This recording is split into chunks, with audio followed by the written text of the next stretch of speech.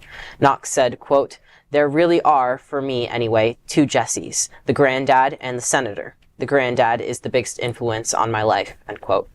Helms had publicly called homosexuality a filthy, disgusting practice and LGBTQ plus people weak and morally sick, yet insisted in his final re-election campaign that he didn't hate gay people, saying, quote, "I don't even know any homosexuals," end quote.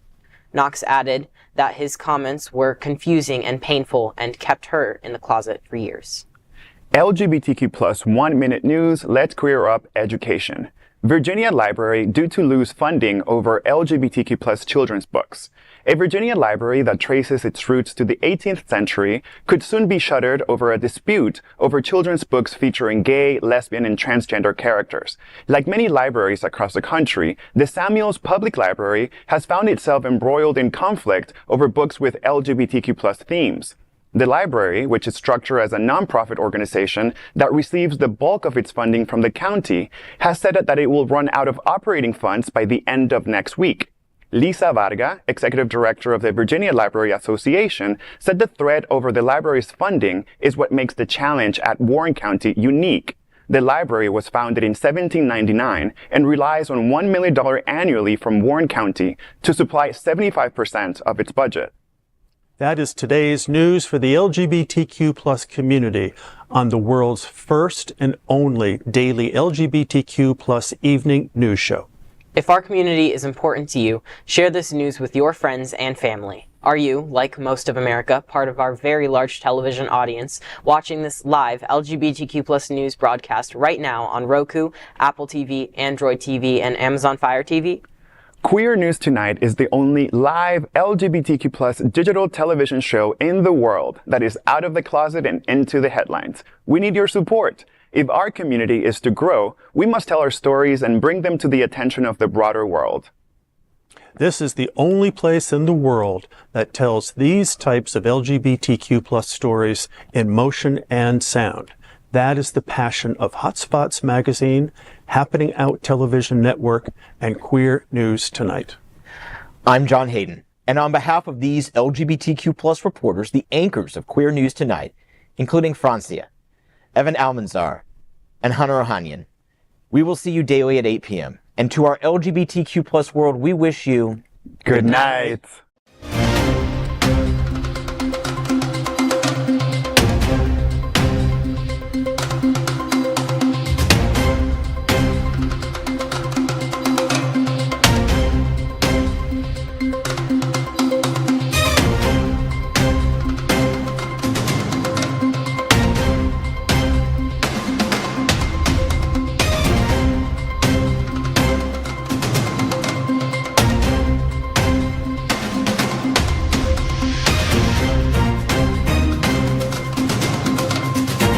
We are Queer News Tonight, the world's first and only live daily LGBTQ+ evening news show, brought to you from Happening Out Television Network.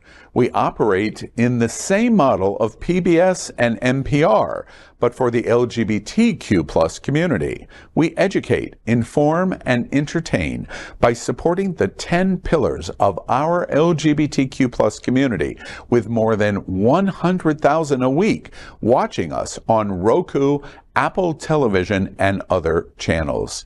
To keep the story going, we accept donations with 100% transparency.